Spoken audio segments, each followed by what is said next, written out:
दोस्तों, क्या आपने कभी सोचा है कि जब किसी पत्नी की मृत्यु अपने पति से पहले हो जाती है तो उस आत्मा का क्या होता है?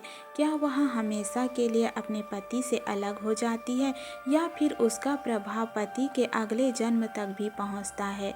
गरुड़ पुराण में इस रहस्य का एक ऐसा उत्तर दिया गया है जिसे सुनकर शायद आप हैरान रह जाएंगे, क्योंकि शास्त्र कहते हैं पति और पत्नी का संबंध केवल इस जन्म तक सीमित नहीं होता, बल्कि कई जन्मों तक चलता है। और कभी कभी पत्नी की मृत्यु के बाद भी उसकी आत्मा अपने पति के जीवन और उसके अगले जन्म को प्रभावित करती है। लेकिन कैसे, आइए जानते हैं। दोस्तों, बहुत समय पहले एक छोटे से गांव में एक व्यक्ति रहता था। उसका नाम माधव था। माधव मेहनती था, लेकिन उसका स्वभाव थोड़ा कठोर था। उसकी पत्नी का नाम सावित्री था। सावित्री अपने पति से बहुत प्रेम करती थी। वह हर दिन पूरे मन से अपने घर और अपने पति की सेवा करती थी। लेकिन माधव कभी कभी बिना कारण उस पर क्रोधित हो जाता था। वह यह नहीं समझ पाता था कि उसकी पत्नी उसे कितना प्रेम करती है। सावित्री फिर भी चुप रहती थी, क्योंकि उसके लिए उसका पति ही उसका संसार था। हर रात सोने से पहले वह भगवान से एक ही प्रार्थना करती थी, हे भगवान, मेरे पति को हमेशा सुखी रखना। समय बीतता गया, लेकिन एक दिन अचानक ऐसा हुआ जिसने माधव के जीवन को हमेशा के लिए बदल दिया। सावित्री अचानक गंभीर रूप से बीमार पड़ गई। कुछ ही दिनों में उसकी हालत इतनी बिगड़ गई कि पूरे घर में चिंता छा गई। और फिर वह दिन आया जब सावित्री ने अंतिम बार अपने पति की ओर देखा। उसकी आंखों में आंसू थे, लेकिन उन आंसुओं में शिकायत नहीं थी, सिर्फ प्रेम था। कुछ ही क्षणों बाद उसकी सांसें हमेशा के लिए रुक गई। सावित्री इस संसार को छोड़ चुकी थी। जब उसकी चिता जल रही थी, तब पहली बार माधव को एहसास हुआ कि उसने अपने जीवन में कितना बड़ा धन खो दिया था। वह रोता रहा, पछताता रहा, लेकिन अब कुछ बहुत देर हो चुकी थी। दोस्तों, गरुड़ पुराण कहता है, मृत्यु के बाद शरीर समाप्त हो जाता है, लेकिन आत्मा नहीं। सावित्री की आत्मा अपने कर्मों के अनुसार दिव्य लोक की ओर चली गई, क्योंकि उसने अपने जीवन में प्रेम, सेवा और त्याग किया था।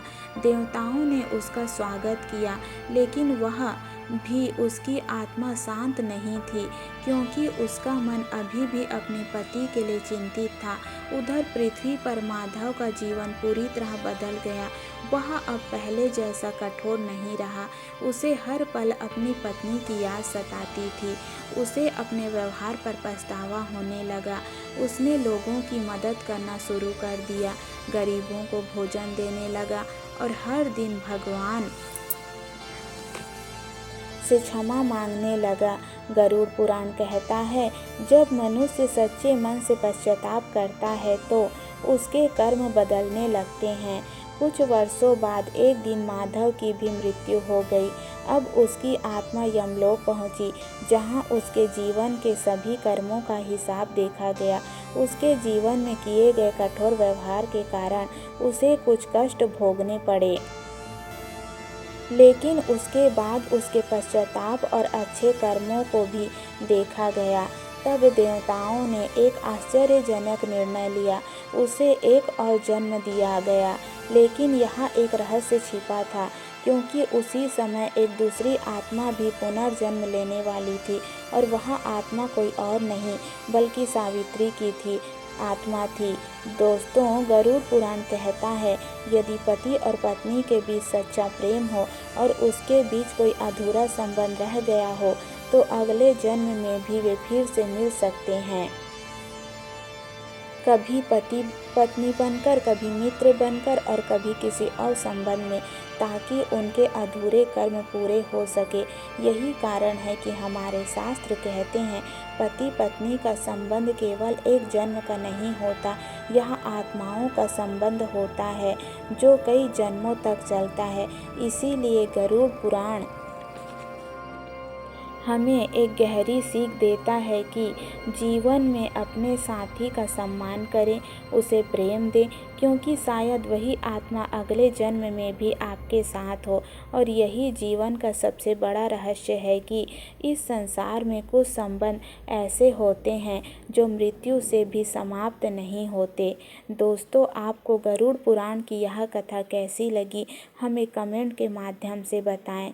और चैनल पर पहली बार आए हैं तो चैनल को सब्सक्राइब कर ले, ताकि आपको ऐसी ही पौराणिक और आध्यात्मिक वीडियो मिलती रहे। दोस्तों, मिलते हैं अगले वीडियो में नई कथा के साथ। तब तक के लिए राधे राधे।